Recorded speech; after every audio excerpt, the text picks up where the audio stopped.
Hey everybody, what's going on? It's me, DMDave. Welcome to episode 44 of World Building with DMDave. I'd actually just finished recording this episode and realized that my microphone was not on, so amazing!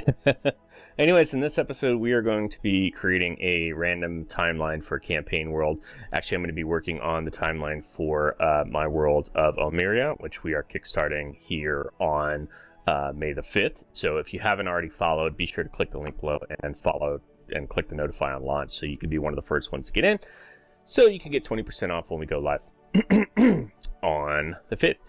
Anyways, here's how we're going to create a timeline. It's pretty simple. All you're going to need is DM's guide, of course. We're going to open up to chapter 1 if you've got a physical copy.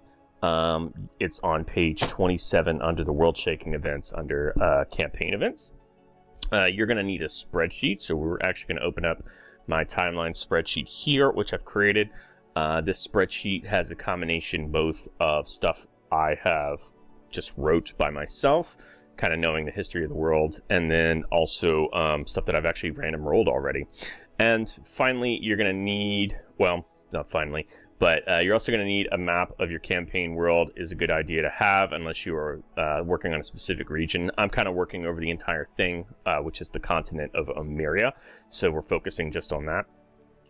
And then you're going to need a dice roller. So I'm actually using my dice roller in Discord. You're going to want to have one that's an app that can let you do any value that you put in. So I want to actually be able to roll as much as 1d1000 for the timeline. Here's how this works. It's pretty simple. All right, so the first step is you are going to roll for a world-shaking event. In the Dungeon Master's Guide, you've got a table here that is a D10 table, and it gives you 1 of 10 interesting world events, 2 of which are kind of like more predictions and myths and stuff that lead to a secondary roll. And then some of those have subtables within. The second thing after that is you're going to roll the year that it occurs randomly. In this case, I'm doing 1 through 1000, but you can do whatever timeline that you'd like. And then finally, I'm going to roll for a random region. I've actually I haven't put it here on the map itself, but I have mentally told myself that this is going to be on a roll of 1 through 6. This will be Area 1, Area 2, Area 3, Area 4, Area 5, and Area 6. Alright, so let's get started. I'm going to show you a couple examples of this, and you can do it yourself. So, first things first, let's go ahead and roll our world-shaking event. So I'm going to roll, I've got a dice roller app here on my Discord channel, and I'm going to type in !roll D10. It's going to give me a 10, which is a myth and legend. So if you open up to the subsection that tells you about that, it's going to tell you basically that mythic events, if wars, plagues, and discoveries and the like can be called regular world-shaking events, mythic events exceed and surpass them. So these are like really big deals in your world. They're more than just like world-shaking events. They're like the kind of stuff that could potentially end the world. It tells you here that when you do this, you're going to want to roll a d8 to find out what type of event that we're going to be augmenting. So this is going to be like one of those events, but like to the 10th power. So let's go ahead and roll another d8. That gets us looks like a new discovery. So there's a discovery, expansion, or invention, like something like huge, game-changing that's shaken the very fabric of the world. Next thing I want to do is I want to know when this happened. So I'm going to type in !roll D1000. This happened in the year 77. All right, pretty wild. So 77 AT. I'm going to go ahead and insert a new line on my table here. We're going to say 77 AT. AT stands for Age of Triumphs in my world, which is kind of like the main age that they're in.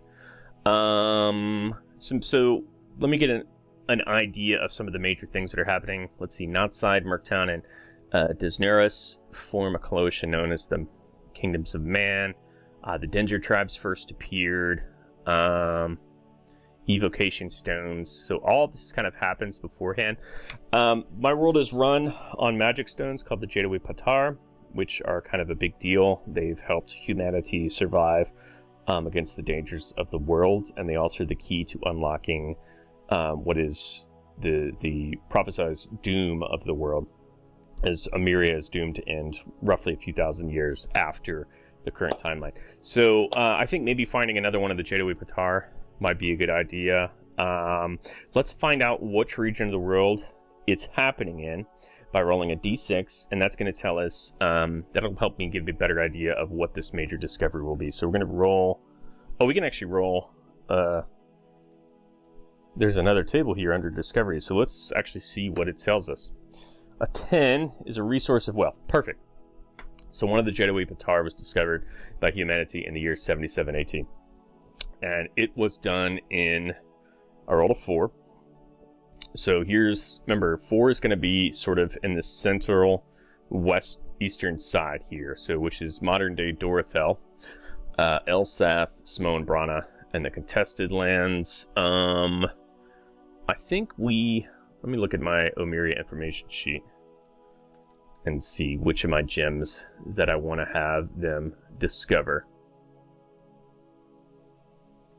And I keep all my kind of like loose notes here, but I also have details on the valuable stones. We know Emerald Odenbark found shortly after.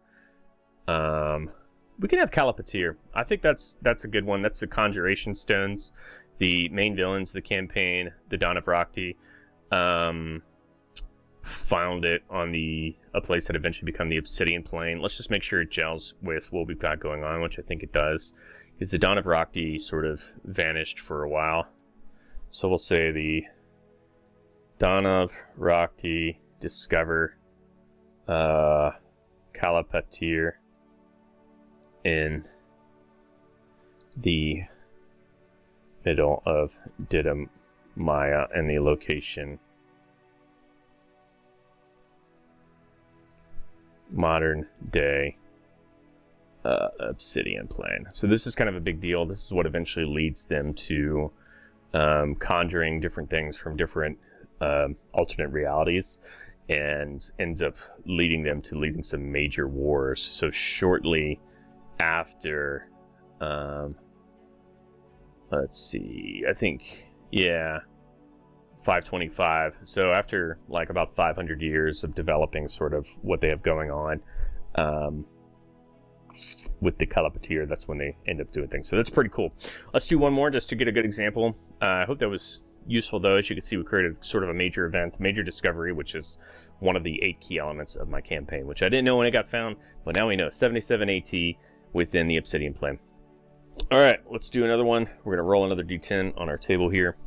That is going to give us a 1, and a 1 is going to be a rise of a leader or an era.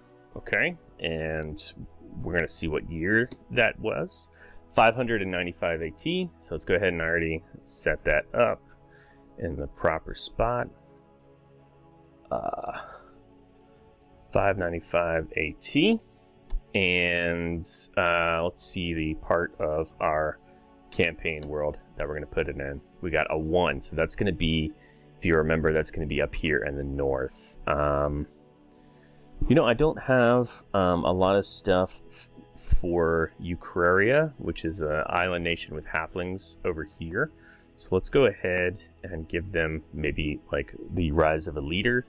There is a subtable under rise or fall of a leader. It is going to be a d6 roll, which will tell us that it is a military leader. So let's use our halfling name generator from fantasy to see who becomes the major leader of this. I like this. Winds in 10 Shadow.